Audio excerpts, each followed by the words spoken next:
Good evening, all, and welcome to the Mr. Chrome channel. The sun has set and the moon has risen, the darkness and shadows have taken shape. You snuggle into your bed, excited for a long night's rest. But you keep on hearing a bump and a creak in the night. And this one doesn't seem to be part of anything natural. So you get out of bed and investigate. You check your closet and you check under your bed, and come to the conclusion that it's nothing, but you continue to hear the bump and the creak. Knowing you cannot sleep through some of these fantastically scary noises, you investigate the hallway, flipping the light on, for darkness does not like the light. But there's nothing there except for the constant creak and the random bump. So you decide to investigate more. Soon after, you find yourself in your front room.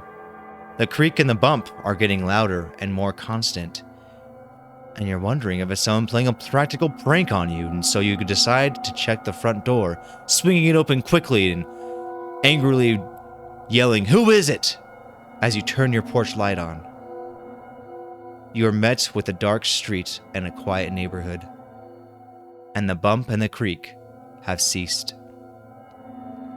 So you shrug it off, thinking it was just your imagination, letting your mind get the best of you. You proceed to go back to bed. Welcome to Scary Stories. The Haunted House. One time, a preacher went to see if he could put a haunt to rest at a house in his settlement. The house had been haunted for 10 years. Several people had tried to stay there all night, but they always would get scared by the haunt. So this preacher took his Bible and went to the house, went on it, built himself a good fire, and lit a lamp. Sat there reading the Bible. Then, just before midnight, he heard something start up the cellar stairs, walking back and forth, back and forth. It sounded like somebody was trying to scream and got choked off. Then there was a lot of thrashing around and struggling, and finally everything got quiet. The old preacher took up his Bible, but before he could start reading, he heard footsteps coming up the cellar stairs. He went and watched it. He sat watching the door to the cellar, and the footsteps kept coming closer and closer. He saw the doorknob turn, and when the door began to open, he jumped and shouted and hollered, "What do you want?" The door shut back easy like, and there wasn't a sound. The preacher was trembling a little, but finally opened the Bible and read a while. Then he got up and laid the book on the chair and went to mending the fire. Then the haunt started walking again, and step, step, step up the cellar stairs. The old preacher sat watching the door, saw the doorknob turn and the door open. It looked like a young woman. He backed up and said, "Who are you? What do you want?" The haunt sort of swayed like she didn't know what to do. Then she just faded out. The old preacher waited, and when he didn't hear any more noises, he went over and shut the door. He was sweating and trembling all over, but he was a brave man and he thought he'd be able to see it through.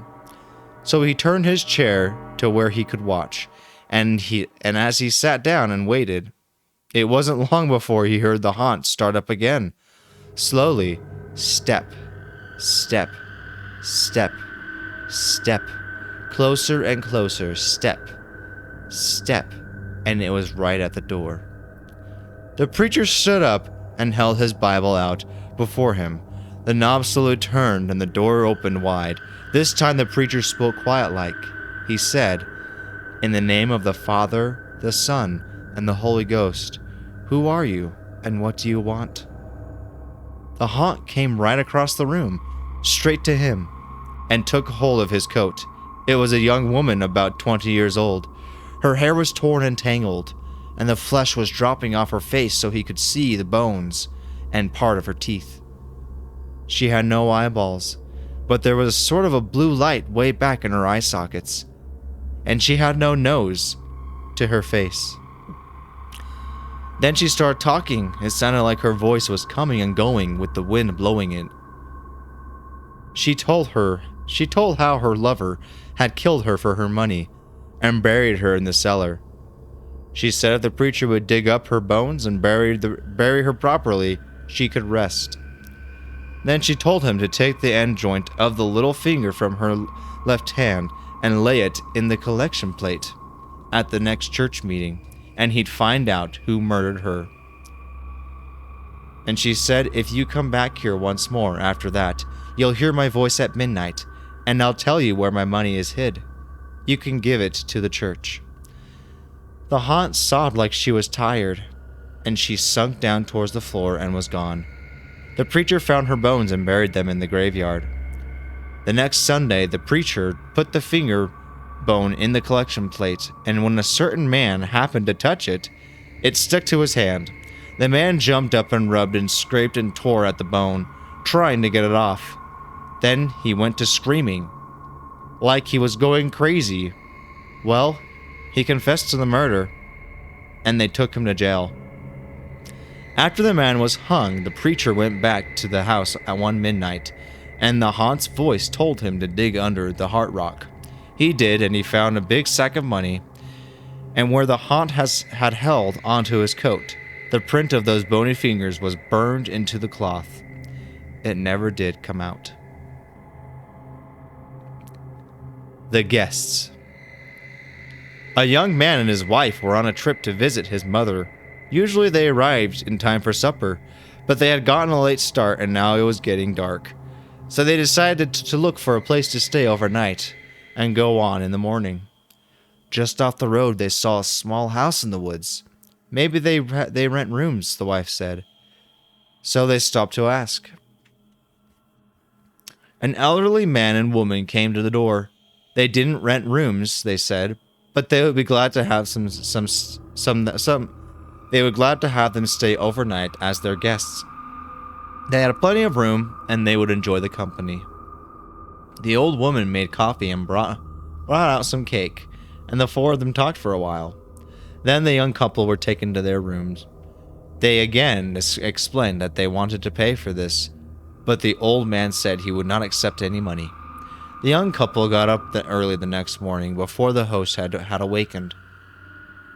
On a table near the front door, they left an envelope with some money in it for the room. Then they went to the next town. They stopped in a restaurant and had breakfast. When they told the owner where they had stayed, he was shocked. "That can't be," he said. "The house burned to the ground, and the man and the woman who lived there died in the fire." The young couple could not believe it, so they went back to the house. Only there was no house. All they found was a burned-out shell. They stood staring at the ruins, trying to understand what had happened. Then the woman screamed. In the rubble was a badly burned table, like the one they had seen by the front door. On the table was the envelope they had left that morning.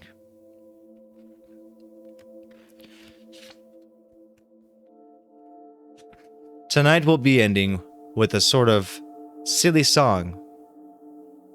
The hearse song. For those of you who do not know what a hearse car is, it is the car that takes a corpse and a coffin to the graveyard.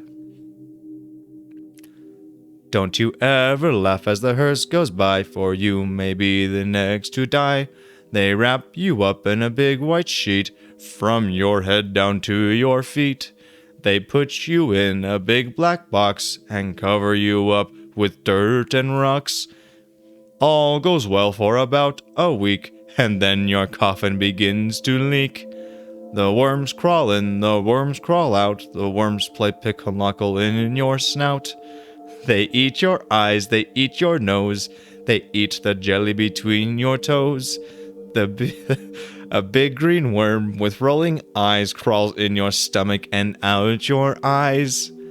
Your stomach turns a slimy green, and pus pours out like whipping cream. You spread it on a slice of bread, and that's what you eat when you are dead. Thank you for joining Mr. Chrome for more scary stories. Please leave your thoughts and comments down below. Until next time, let the darkness take control.